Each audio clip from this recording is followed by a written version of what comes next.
Good afternoon, everyone. Thanks for joining in for another lecture in operating systems. Continuing from our previous topics, we are going to discuss file systems today. So, file systems are again one of the key components of an operating system. So, when we think about the basic computation that happens in a computer, most of the data that is going to come in for processing and most of the results that are going to be produced are going to be stored somewhere, and there is a need for managing that information in a permanent storage, and that component is what we would identify as a file system, and that's what we are going to discuss in today's lecture.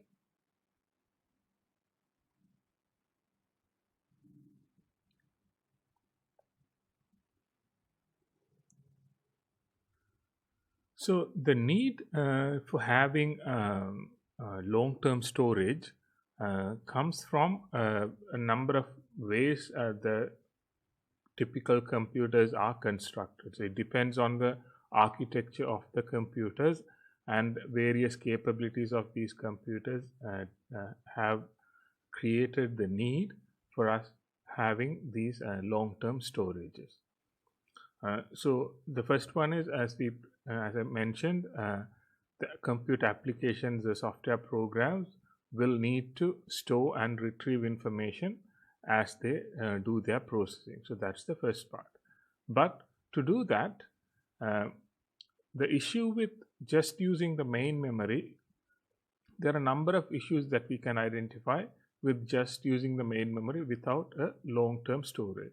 One is, in most cases, the main memory is limited in the capacity. The capacity of the main memory is limited. So the RAM is limited. So we will not have a very large RAM, or we will not be able to have a very large RAM, because if you remember our discussion in memory hierarchy, the higher we go in the memory hierarchy, the memory will be more expensive, and we will not be able to have a lot of that type of memory. So main memory comes under that category. Then we would want the information to be stored and retained beyond the lifestyle of a process. So that is, when a process finishes, we want that information to be available for a later time. So the use of main memory is by nature is volatile. That is, when a process finishes or when a computer is shut down, whatever that is available in the main memory will be removed or will not be available anymore. So that is also a need we will have, that is, the information should be retained beyond the life of the process. Then another need that we may have is, depending on the type of processes, programs that we run, we may want different processes and different programs to share certain information. But again, when we think about memory allocation, we said that per process, the allocated memory will be limited to its access only. In most cases, memory is only accessible by that particular process in main memory. So if we want to share some information, another way to do that would be to store that in another location from where multiple processes can access that information. So that is also another need that we would have for having these type of long-term storage mechanisms.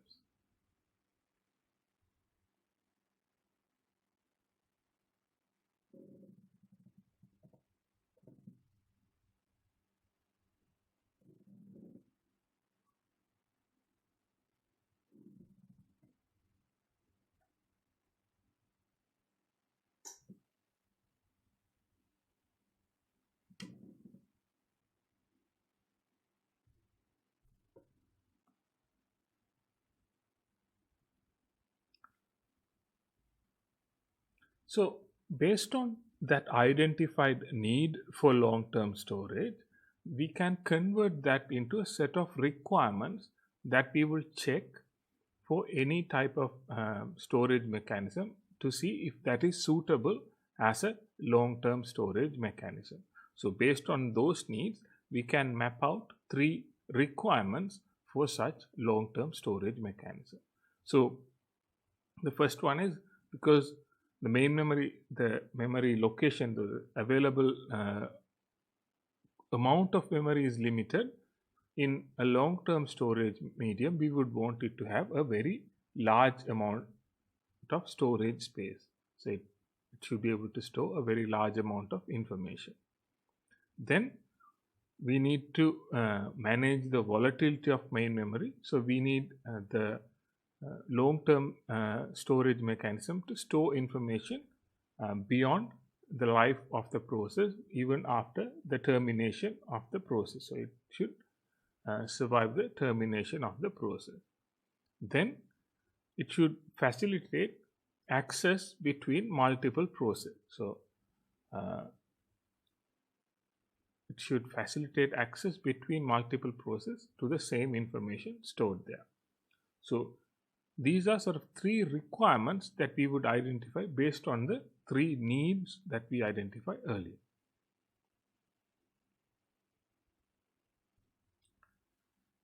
So when we think about various long-term storage mechanisms, we can start from a significantly sort of low-tech solution, so to speak, to the present-day solutions. So what we see here is, like, say, starting from punch card type storage mechanisms, which were initially used for the purposes of in the loom industry, in textile industry, but later on the same technology were used in earlier incarnation of computers. But then later on we had things like Selectron tubes during the time of vacuum tubes being used like sort of in the 40s and 50s. Then we had magnetic tapes, cassettes, hard disks came along after a while. Then there were a number of optical storage mediums. Then we had USB drives or any sort of solid state drives come under that category, any sort of flash storage medium. Then sort of network connected storages or cloud storages are sort of the type of things that are commonly used now. So that doesn't mean we are only using the latest storage technologies these days. We still use hard disk drives in most computers, even though it was about 40-50 years old, the technologies. So we will use a number of combination of technologies, again for the reason of economical advantages and so on. So it may not be economical to have too much of solid state drives, so we may have a combination of solid state and hard disk drives, or we may use certain things in a cloud storage, but its capabilities may be slightly different than what can be done with a local storage, so we may still use some local storage capabilities as well. We will discuss about some of these things in a bit more detail later on in today's lecture, and also in some later lectures as well.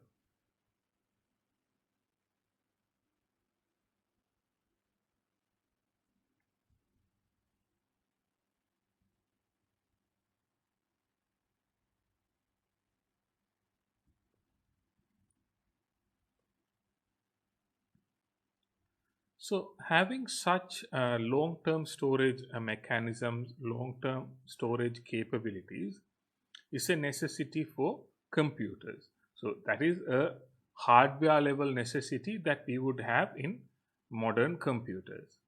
But when we are thinking from an operating system perspective, we are mainly thinking about how that is going to be managed from a software perspective. So that is where the concept of a file system comes in. The concept of a file system is the operating system software component that is responsible for managing these long-term storage mechanisms. So the various storage mechanisms that we looked at are more so hardware specific implementations, but then from an operating system point of view, we will think about file systems, the operating system component that is going to manage the information storage and retrieval from these devices. So when we think about a basic file system, we would expect it to do two basic things. We would want it to store information and read back that information. So when you think about a computer, think about its hard drive, for example. The main two activities that you would do or you would need to do in that storage mechanism is storing some files and then reading whatever the file that has been stored previously. So the two essential functions for a file system are the read function and write function. So it should be able to go and read at a particular point in that storage medium, or it should be able to write to a particular point in the storage medium. And in most cases, these storage mediums or disks will be divided into a sequence of blocks. So it will be able to read and write as those set of blocks. So again, the reason is similar to what we discussed when we were discussing memory. That is, say, if we have a large number of bytes that we can store, we would still want to group them into an acceptable size group so we can easily read them as a single unit. So that's why we'll have a set of blocks, a set of fixed size blocks that we can read as a group of information. So then in typical operating system file systems, we would have a number of questions arising from these systems, because like say once we have this type of a large storage, so we have a large storage space and we are storing quite a lot of information here. Now the question is, how do we go and find that information again? So it is stored somewhere. So now how do we go and read it from one of these places? Then if different users are storing different information in the same storage medium, how can we control they are not able to access the information that belongs to another user? And also another thing that we may want to have is, if some of these storage spaces are free, how do we know which of these things are free and which of these things are not free? So these are again three other questions the file system needs to answer. So the basic functionalities the file system needs to give is reading and writing. But beyond that, beyond reading and writing as these fixed size blocks, it should also have some mechanism to find particular information when it is needed. So going to a particular point in the storage and getting that information back correctly. So that will be needed. Then it will also need to separate between data that is belonging to different users and implementing certain mechanisms to make sure that I cannot access your files and you cannot access my files. And then keeping a list of free spaces available in the storage mechanism so that it is not overwriting used space, but still it is able to quickly go and find what is the free space and store any new information there. So these are the main things that we would expect from a file system.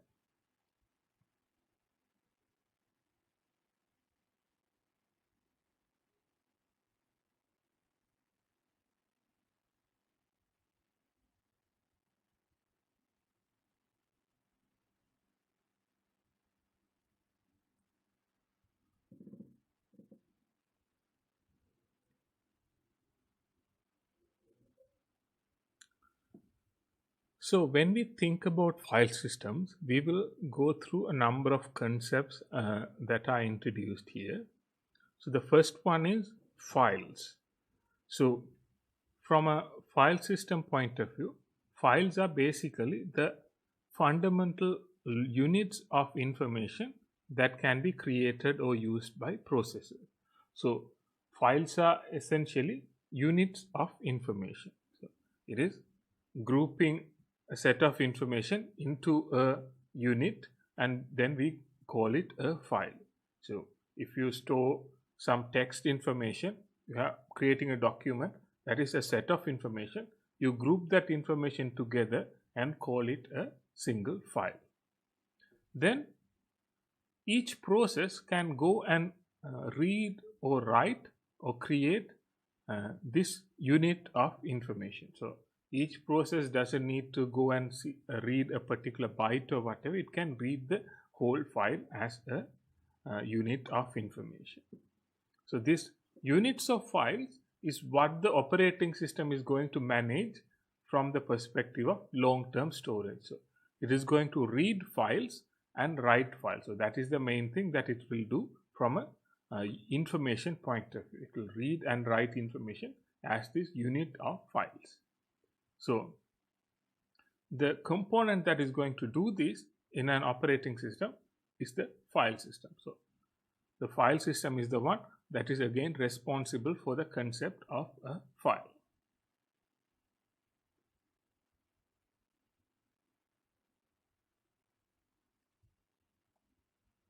So what it does is, it is going to implement an abstract concept for the secondary storage. So secondary storage is just a storage space. You can store any number of information, but the file system is going to break that into a set of units and say this is a file, this is a file, and this is a file. So that abstract concept it is implementing in the secondary storage, so files. Then file system will also have some additional concepts like directories. So normally directories are used here to organize these files in a easy to use manner. So when you think about the computers that you use, you normally create folders and put files in a sort of logical organization. You have a documents folder, you may have study materials folder. Inside that you may have different course titles. Inside that you may have lecture notes and practicals and so on. So you can have a organization to store files. It is possible for you to store everything on an open drive without any structure of a directories or folders, but it is not very usable or user friendly. So that is the reason why we would want to use directories, and that is also something implemented by the file system. Then another thing the file system does is what is called security. So this is where the file system is implementing certain security mechanisms to protect certain files from being accessed by others. So for example, if we designate some files as belonging to me as my username, then another user logging into that same computer with a different username should not be able to access that file, and that access control and that security implementation will be done by the operating system, the file system. Then even though we may implement certain security mechanisms, we would also want to have some level of sharing, because that is one of the fundamental things that we wanted out of long-term storages. So we would still want to have some level of sharing between processes, sometime between people. Say if it is a shared document, we may share it among students who have access to that particular server or a computer, or even accessed by a number of different machines, number of different computers. So that type of sharing can also be implemented by the file system. So the file system would implement the concept of files. It would implement the concept of directories to organize the files. It will implement some security mechanism to protect these files from being accessed by those who should not access it. Then it would also implement some sharing mechanisms to enable accessed by others when that is needed. So these are sort of four main things that will happen as part of a file system, or four sort of concepts that the file system would implement.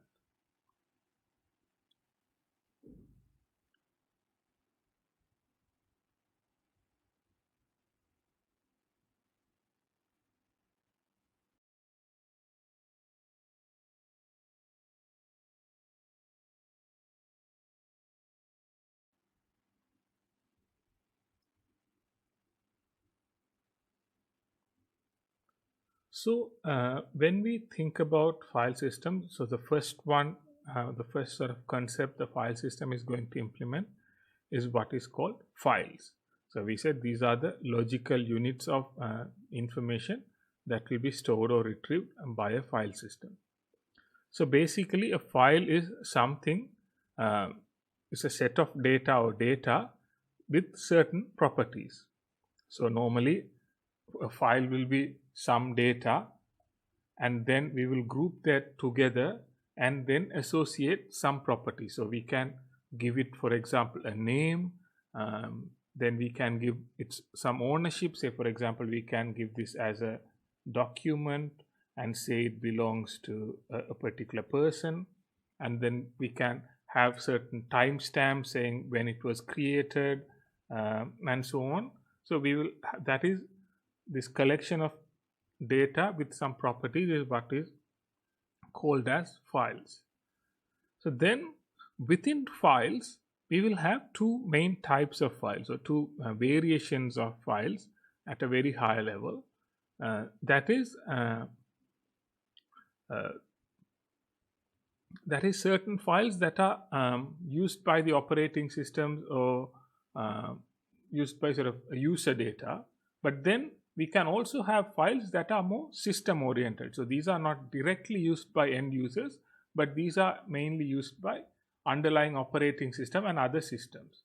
So these are, for example, these can be executable files, runtime libraries, DLL files, for example, in Windows computers, or even certain underlying file system or operating systems constructs, such as block devices being mapped as files and so on. We will look at some of these later as well. So it's not just the user data like your text document or your image file that will be a file, but also a lot of the underlying construct of the system will also be mapped or represented as files. And in sort of typical operating system, they may also use certain extensions or certain other mechanisms to differentiate between different types of files. Say, for example, in Windows operating system or Windows computers, you would see a file extension being used to differentiate between different types of files. You may have an exe file for an executable, JPEG file may have an extension of JPG, or things like that. So we may have such extensions also available in these files.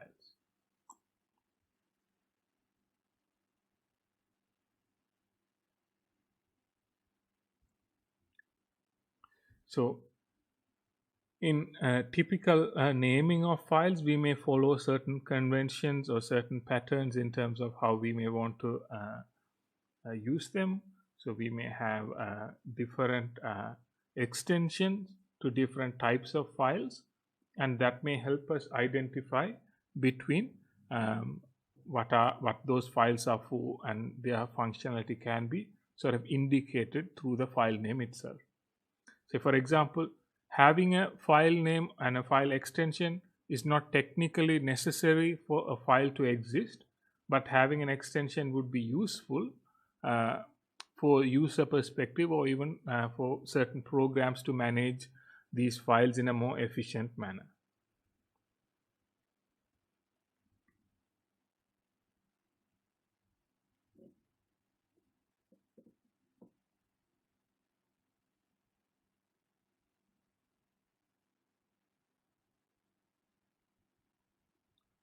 Then when we think about how the internal structure of a file can be, there can be a number of possibilities.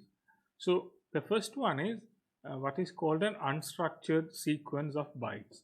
So what we have here is a sequence of bytes that are one after the other, and it is storing all the information like that. Say if it is like 50 bytes, it is just storing that 50 bytes one after the other. So these are the typical files that you would use in a computer. So these are any in even like say in Windows or Unix computers, any sort of files that you would use. The normal files are these unstructured sequence of bytes. But then we can have in certain type of environments, we can have a fixed length record as a sequence of fixed length records. So this may not be that common in typical modern computers, but the idea is here you have a fixed length of records one after the other, and that can be grouped, or number of them can be grouped to create a file.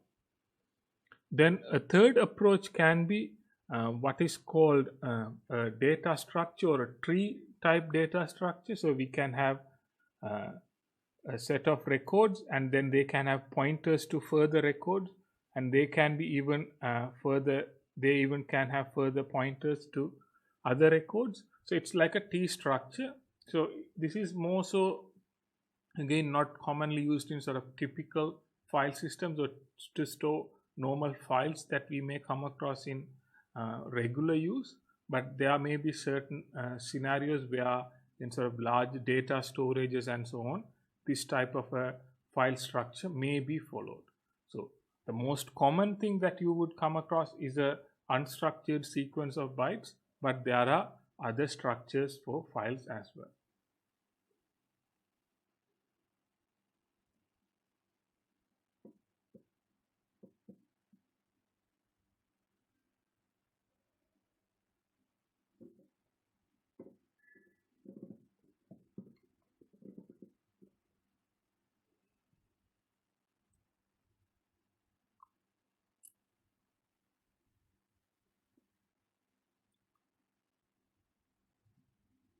So when we think about files, we can think about different types of files. So we previously mentioned that different files, in addition to sort of typical data storing files, there can be other special purpose files as well.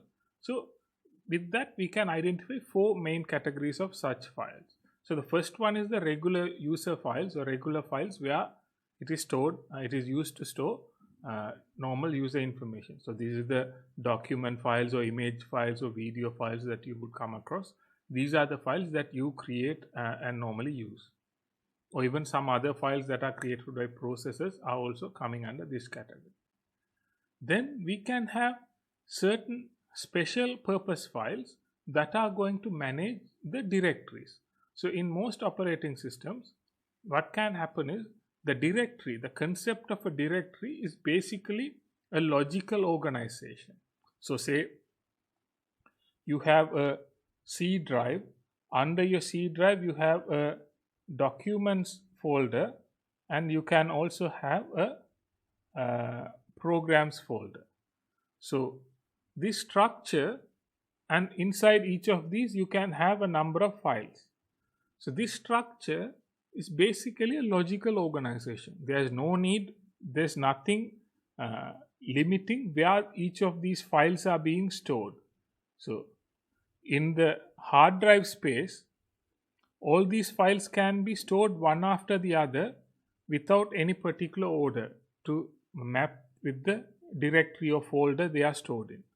So the directories or folders are not how they are stored in the actual hard drive. They are more logical representation of how you want to view them. So in the actual hard drive, they can be mixed in any order, but you will have a data structure that will say these files belong to this directory. So that's all a directory does. A directory is a list of entries that will say, okay, these 4 files belong to the directory called documents. So then that information about what files belongs to a directory can itself be stored as a file. So that's maintaining that structure, that data structure, is what we call a system file, a directory system file, and that has a special purpose, that can be identified as a special purpose file. Then we will also have two additional types of files that we call as block special files and character special files. We will discuss about these in a bit more detail next week when we talk about when we are talking about input output. But the main thing to understand is these two types of files can be used to map input output devices into files. So instead of directly reading or writing from input output devices, these special files can be used as an interface to reading and writing from external devices. So maybe we will look at these in a bit more detail next week. So then when we think about the regular files themselves, we can again further categorize them or further differentiate them based on the internal content of those. So the binary files are the internal structure of these files are only known to a particular program, a particular type of a program. So if you think about an image file, if you open an image file in a text editor, you will not see anything usable. Whereas if you open a text file in a text editor, you will be able to see some readable information. So any type of file which you can open as a plain text and see some usable or some understandable information, that we will call as an ASCII file or text file, and any other files which we cannot the internals from the text format, we will call them binary files. So text files, HTML files, or C programming code files can be ASCII files, whereas a compiled C program or an image file or a MP3 file, these can be binary files.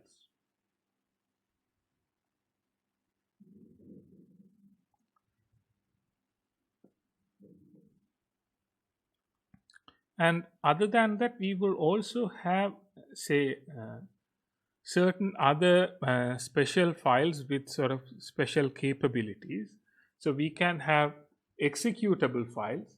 So executable files are compiled programs that can do certain, that will carry certain instructions and other specific construct particular for that particular program. So they may have a particular header structure, and they will have different types of content such as data and so on. And we can have, say, archive files. So these are your typical, say, a zip file, for example. It is going to hold not just a single file, a number of files are going to be combined into a single file, which we call an archive file. So that is going to be a separate type of file as well.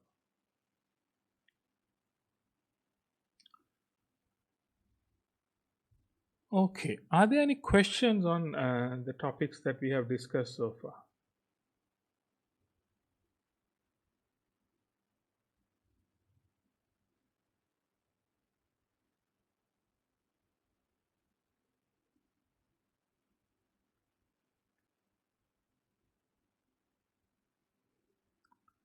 Okay, so continuing.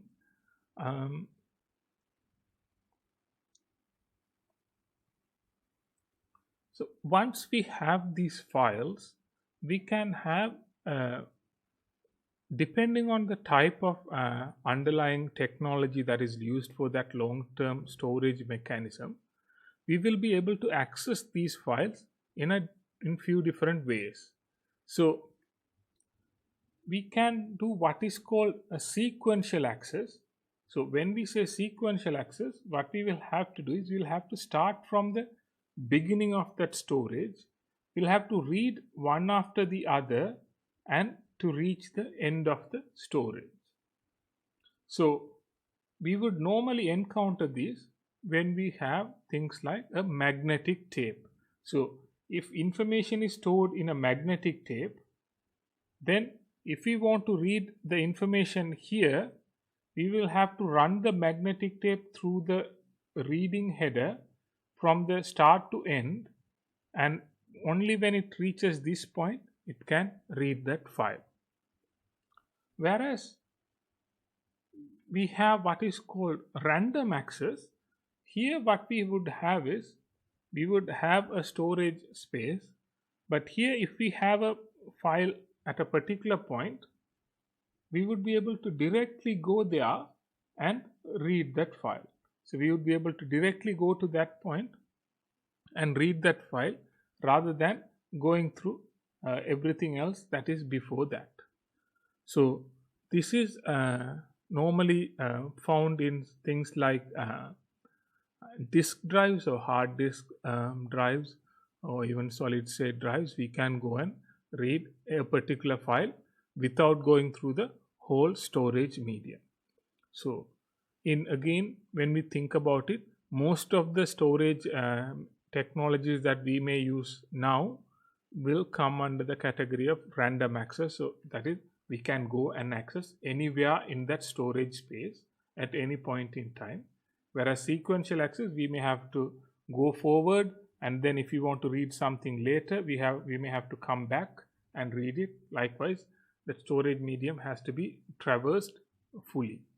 So that is the main difference we will see between sequential access and random access.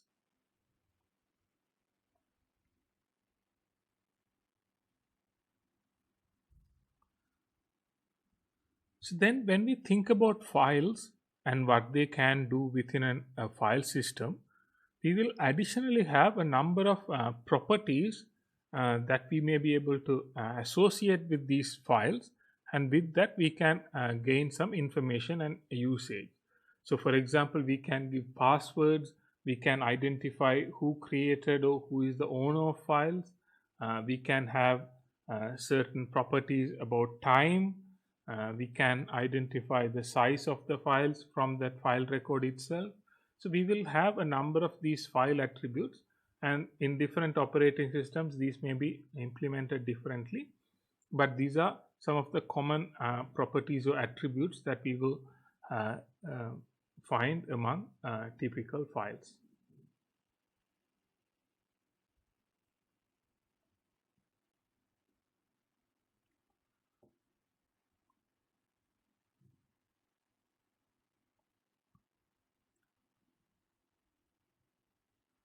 Then when we think about what a file system can do in terms of a particular file, there can be again number of operations will be implemented by the file system. So again, these are things that you are most familiar with already. You will know about creating or deleting files, renaming files, reading files, opening or closing files.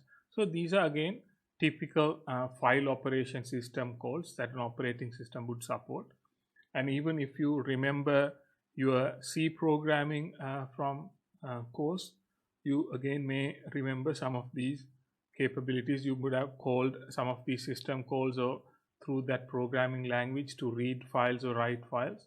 So these are some of the typical operations that we would have in most file systems regarding what can be done to files.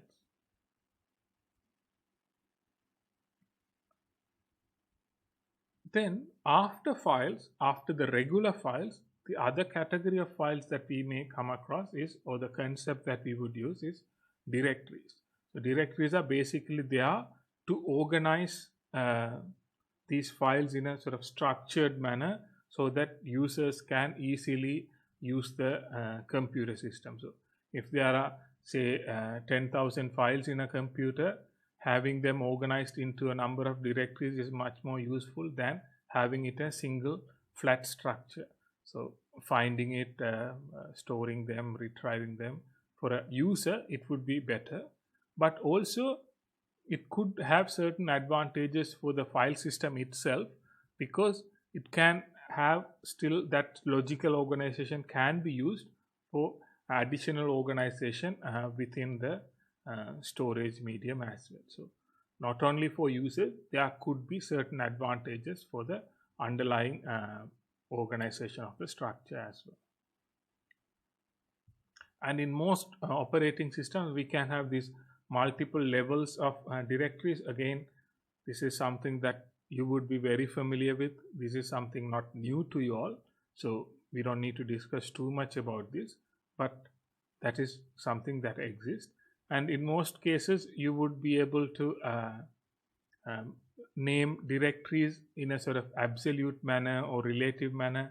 So for example, you can have a C slash program file slash Microsoft something, or you can have a dot dot slash Microsoft. So things like that. So you can name them in a relative manner or absolute manner relative to the current directory. So again, these are things that you would be familiar with in your day-to-day usage of computers. So what we would have in a typical directory or directory entry is basically a list of files. It will just give a list of names for different files, or it could also be directories. So it could point to files or it could point to directories. Then it would give the location for those files or directories. It is just a structure that is going to have a number of pointers pointing to other directories or other files.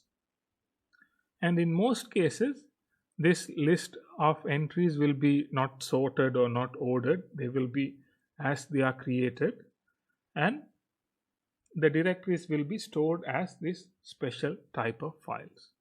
So that is how a file system may manage the concept of a directory. So directory is basically a list of entries, that is a name and a location, a name and a location, a name and a location. That can be either for files or other directories. So again, when we think about operations that can be performed in directories, again, we can have the similar operations of creating directory, opening, closing, renaming, and so on.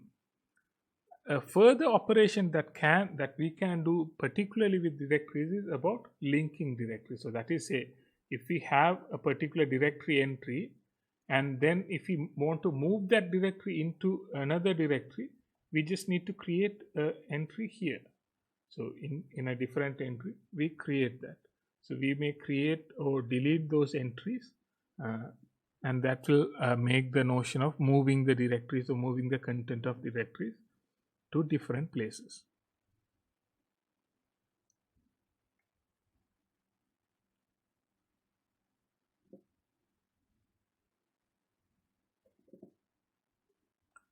Okay, so with the concept of directories and files set aside, now we can look at how the file system can be organized, or the layout of the file system can be in an actual storage medium. In the actual storage medium, how the file system can organize that storage medium and use that.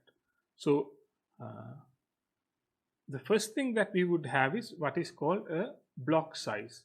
So the file system would define a particular block size, and thereafter whatever the available storage space will be divided into that set block size.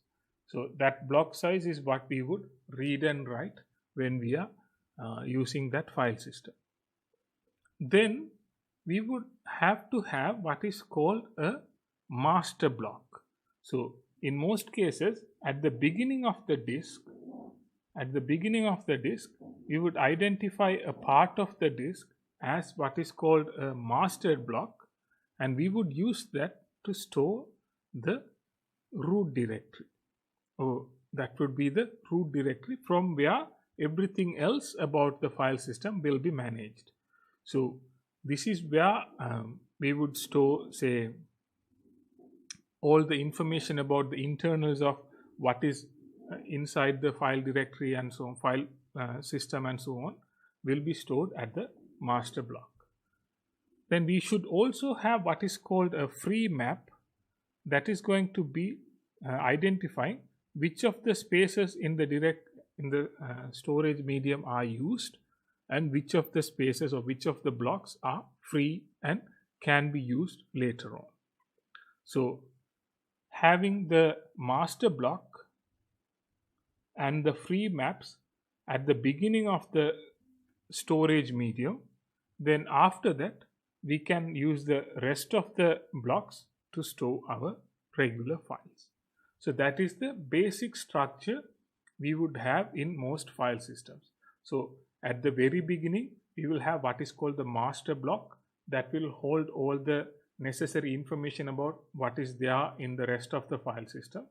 We would also have what is called a free block, that would identify among the available spaces which of those spaces are used and which of those spaces are free. So that is a free block and a free map, and then after that the rest of the space can be used by us to store our regular files.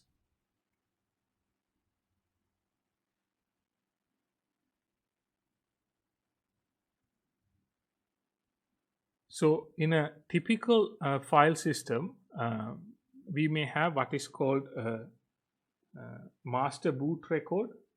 So the master boot record would be the first part that will be found in a disk, for example, and this is what an operating system or a system, when it is booting into the system, it will go to the master boot record and read from there.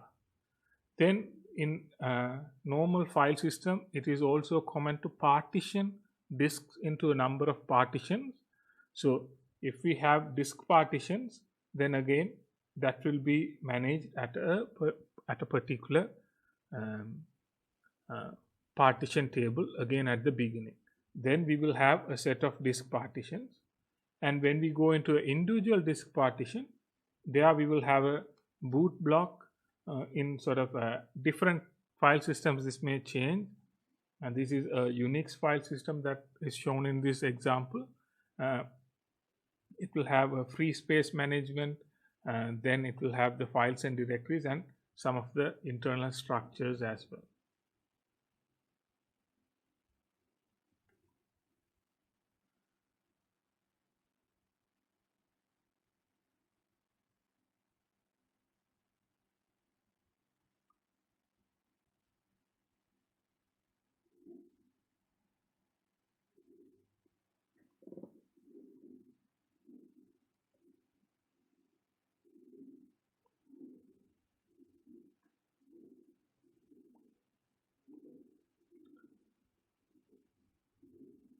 So the next thing that we can look at is, so we identified like there will be a part of the disk, maybe some of the part is going to be used by this boot records and free maps and so on, so that is not available to us.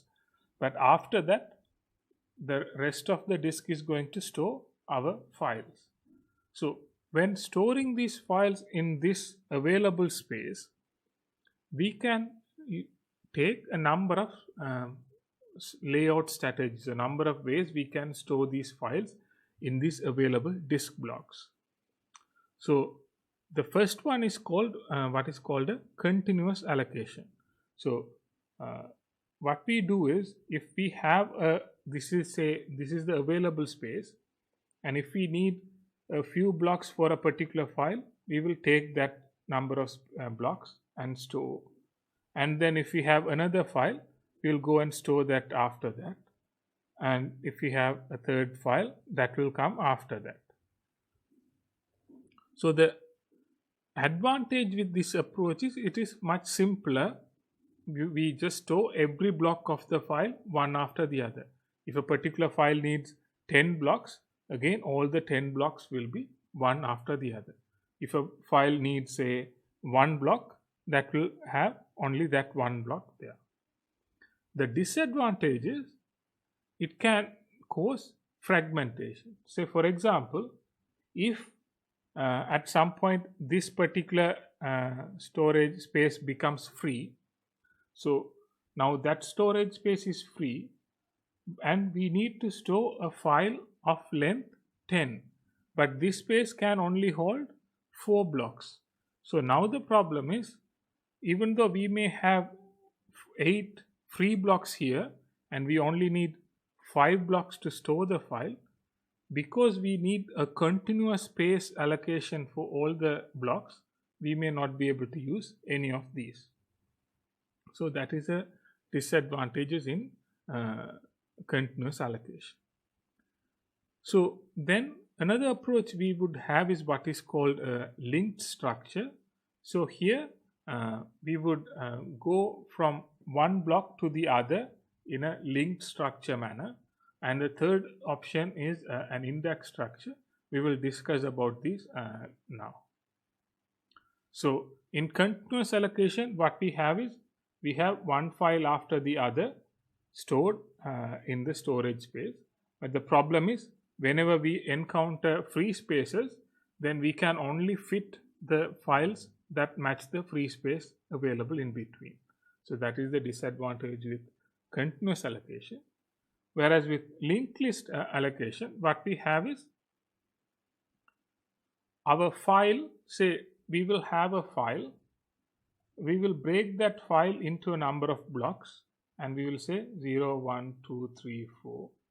But then when it comes to the actual storage medium, actual storage space that is available, we may go and store the 0 block here, block 1 here, block 2 here, block 3 here, and so on. So we don't have to follow the same order in the actual physical storage. So in the physical storage, it can have a very different order.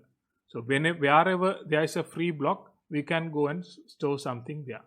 So this would be much more advantageous compared to that fragmentation problem that we would encounter in continuous allocation. But the problem is, now we have to manage this linked structure, and we have to read and write using that linked structure. So we may have to traverse a number of different parts of the storage medium until we read the full file. Then another index structure is another implementation that we can have, similar to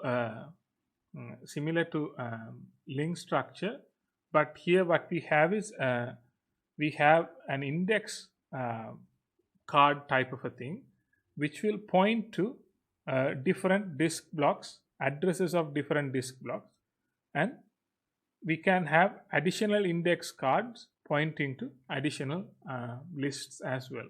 So this is again similar to link structure, but here this one itself, this index doesn't store any of the file information at all. It is mainly storing the pointers to where the files are being stored. Then we can further have additional pointers, and this one can have additional pointers further down. So that is the index structure.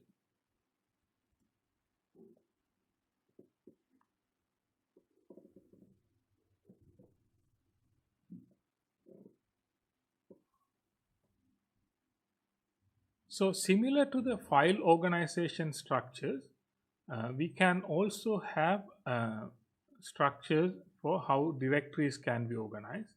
So again, in most cases, directories are basically links that are connecting different directory files. So just by replacing these links, we can reorganize these entries. So for example, if we are moving a file from one directory to another directory, we don't have to technically move the file particularly, but we can just move the entry from one point to another, and that file can be associated with a different directory. Say for example, a file here is initially associated with directory B, and now if we want to associate it with say this directory C, all we need to do is just remove this link and create a link between these two. So that is what we would do in terms of linking and unlinking in terms of directories. And one of the possibilities that comes because of this is we can actually link one file into two directories. It may happen in certain operating system environments as well, but it is not common because it can create certain problems, but it is something that can be done.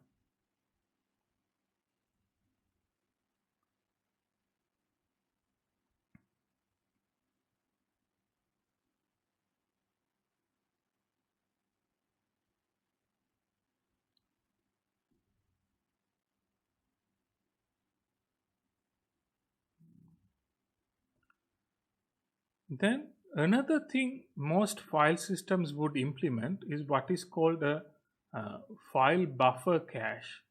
So that is, say, if a process is reading some files from the storage that is available there, the process would say it is reading this file, and in most cases, the process may read what is next to that, or like a process would normally access a set of information as a group. So if the operating system can know that, operating system can identify that aspect of locality in terms of what files will be accessed, that file and that information can be brought into what is called the file buffer cache. So it can be buffered into the file buffer cache, and then that can make it faster in terms of how files are read and written. So in addition to the main storage medium, we may have an additional cache available to us. So after loading this one, we would automatically load the next one, assuming that is the next one to be used. And in most cases, depending on how the operating system and the processes are organized, this can be identified and managed. So in different operating systems and different systems, they may implement different sizes of caches or file buffer caches, but the main idea or main reason for this is to utilize the aspect of locality when processes or applications are using or reading or writing files.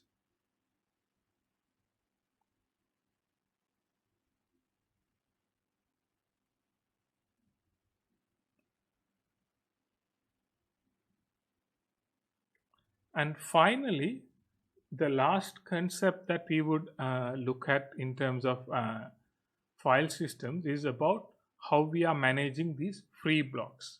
So different systems may manage this differently. One approach is what we call as a free list, or free list that is managed as a linked list. So here we have a list, and that points to what are the free blocks, and at the end it will point to another list that will again keep more free blocks or more lists of blocks. Another alternative approach that we will have is a bitmap of all the blocks that are in that disk, in that storage medium, and it will say if a particular block is free or used by a bit of 0 or 1. So we can use a 0 to indicate a free block, and a 1 to indicate a free block, and a 0 to indicate a used block, or the other way around. It is just a set of bits to map each of the blocks, and that will indicate whether a particular block is free or not. So this is again an approach that we would use in certain file systems to manage the free blocks.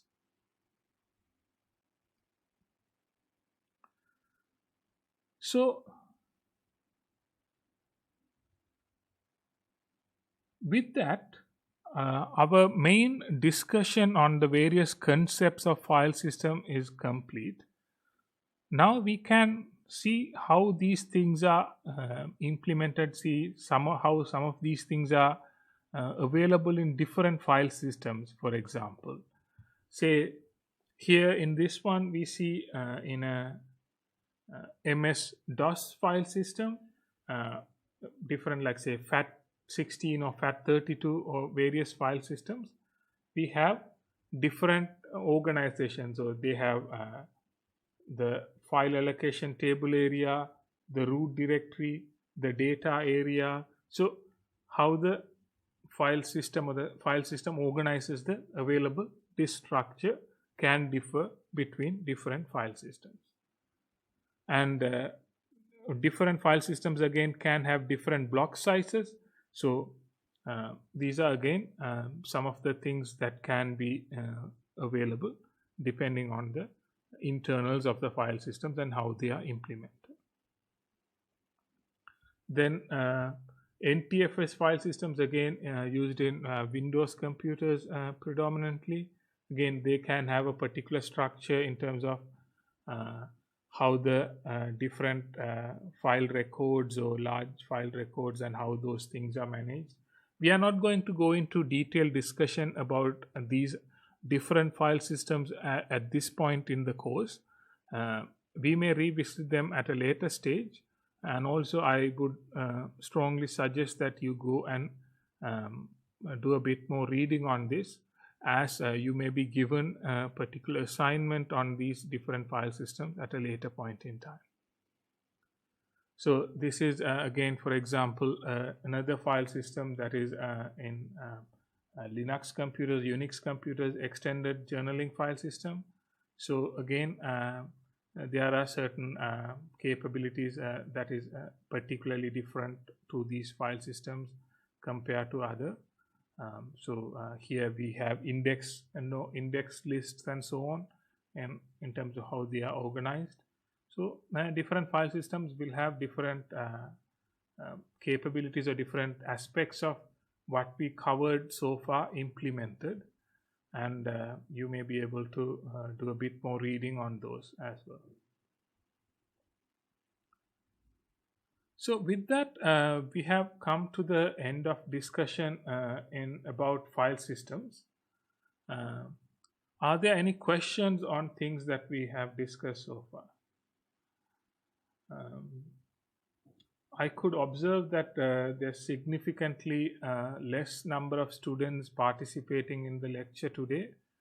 I could attribute that to a number of things, that they had some connectivity issues and or other reasons that impeded them from joining in the class, or this class is pretty boring, this subject is pretty boring in most days, so they have decided that they are not going to join the live class, and they might as well check out the video on LMS later. That could be a reason, or there could be other reasons as well. So anyway, if there are no questions, we could conclude for the day. We may have a few other assignments and things coming in the later weeks, but I expect you all to submit the previous assignment as soon as possible, so you can start working on the next one. I will also post the next one hopefully next week. So again, you will have enough time to complete them, because we expect to complete at least 3 assignments before the end of the semester. So if there are no further questions, we could conclude for the day. And as always, you may contact me anytime if you have any doubts or any other assistance is needed. Until next time, thank you for joining in this class. See you. Bye.